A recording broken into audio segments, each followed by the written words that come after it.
Jangan lupa subscribe channel YouTube TVRI Bengkulu, like, komen, dan nyalakan notifikasinya.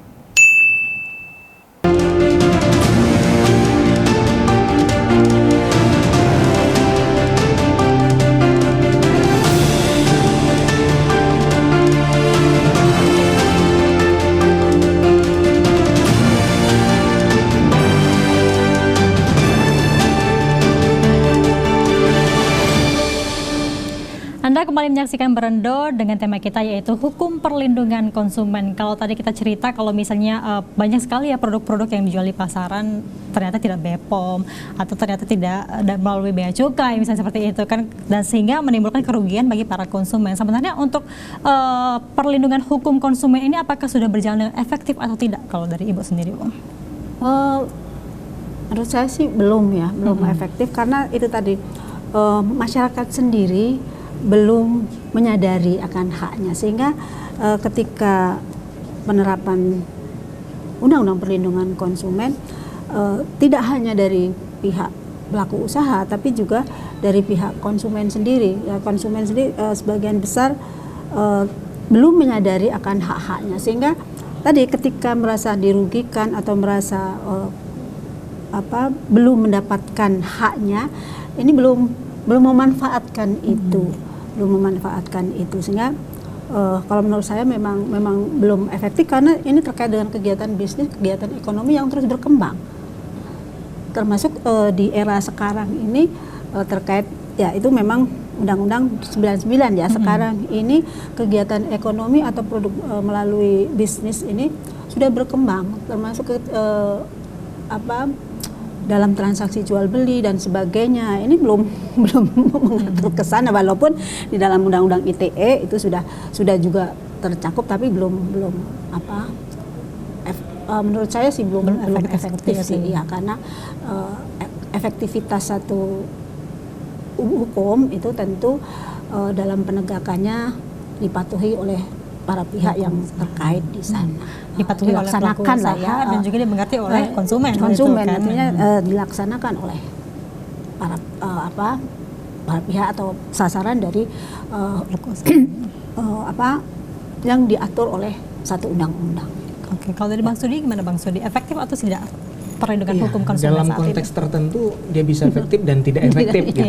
Kenapa saya bisa katakan efektif dan tidak efektif? Misalnya kalau dia mengalami kerugian besar dan itu cenderung mencuri perhatian publik, itu seringkali proses penegakan hukum lebih cepat untuk dilaksanakan. Karena itu sebagai contoh, misalnya adalah bagaimana misalnya kemarin tuh Menteri Perdagangan ya baru melakukan eksekusi terhadap produk-produk yang impor, pakaian impor yang kemudian dirasa itu tidak sesuai dengan standar kita, sesuai ketentuan peraturan perundang-undangan. Bahkan Pak Menteri katakan baru saya pegang nih saya udah bersin-bersin, misalnya seperti itu.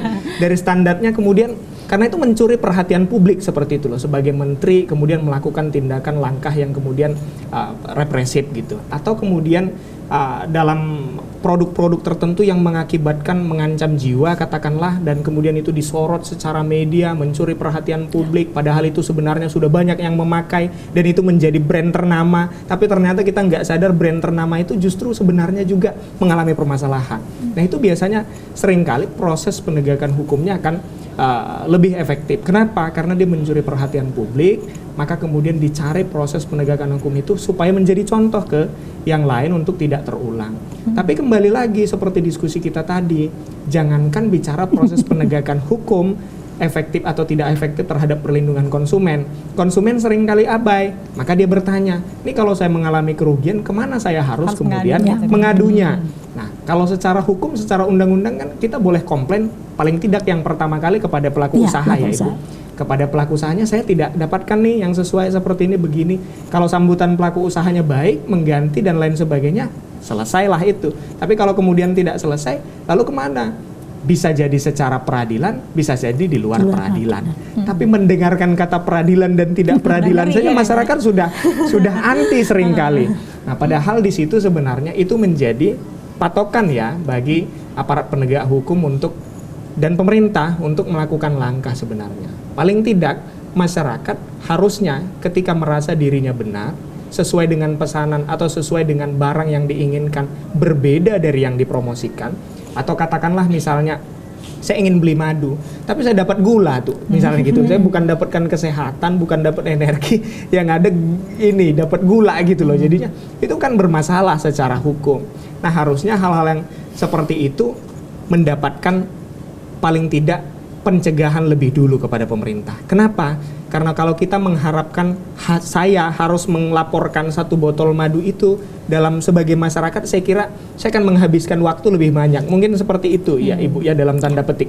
Tapi paling tidak melalui kasus-kasus itu tadi dikatakan bahwa harusnya pemerintah lebih dulu dong melakukan tugasnya.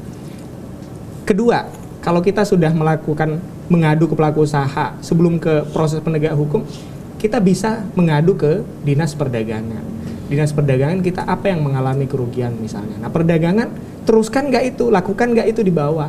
Kalau dia lakukan, maka ini menjadi pembelajaran kepada pelaku usaha dan kepada masyarakat sendiri.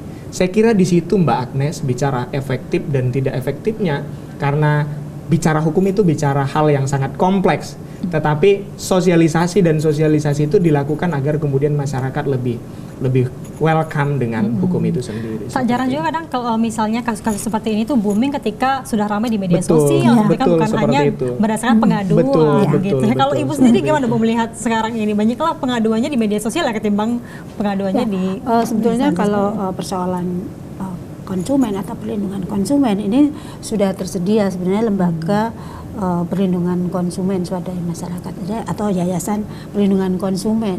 Kita bisa melalui yayasan perlindungan konsumen atau lembaga perlindungan konsumen mengadukan hal itu, sehingga inilah tugas dari lembaga perlindungan konsumen yang dia memberikan memiliki tugas untuk menyebarkan informasi terkait dengan perlindungan konsumen kepada masyarakat, kemudian juga memberikan pendampingan atau nasihat bagi yang memerlukan, ya seperti tadi ketika mengalami kerugian atau mengalami ketidaknyamanan dalam sebagai kedudukannya sebagai konsumen gitu. Juga membantu pemerintah dalam upaya melakukan pengawasan terhadap